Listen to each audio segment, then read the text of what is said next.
My mom had always raised us to love everybody, and so we did. At least I thought I did. I grew up in a rural part of Michigan on a dairy farm that my grandfather owned, and there was only one Brown family in our town, and they lived far out of town, and I just thought they were very suntanned. I didn't even realize they were different. I'm very fortunate of being born into a family in the deep South that didn't see any color.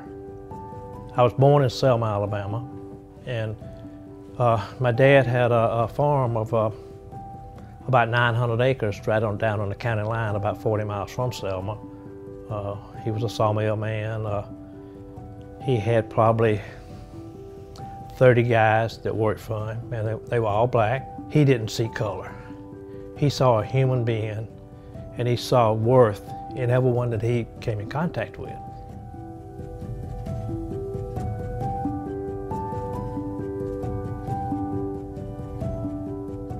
Lee had fallen in love with a young man, and it had created such a hard thing in my mind and in my heart. I'm like, I'm okay with you liking everybody, but loving someone like that, marrying, how can that happen? So we were struggling with it. I was struggling mostly with it, and trying to convince Lee that this shouldn't. We know that he's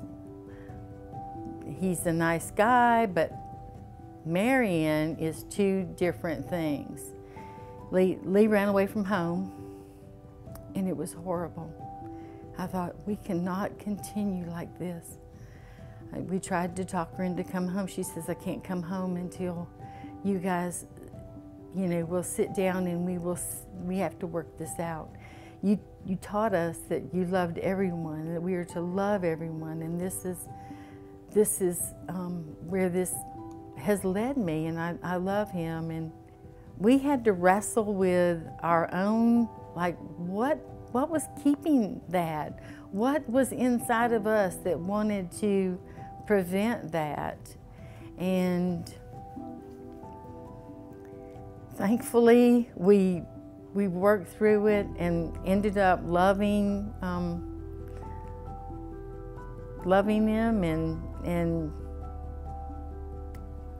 accepting, and I can't even think how much more I could love any child than the grandchildren that we have been blessed with.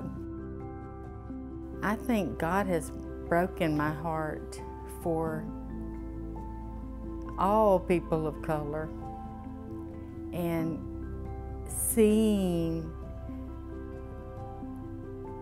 black friends struggle with things, seeing brown friends struggle with things, really hurts. You can look at anybody and you can find a lot of differences between you and them, but you can also find just as many things in common.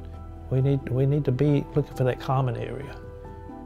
Not separate about age, not separate about color, not separate about what kind of jobs you have, not separate about what football team you pull for.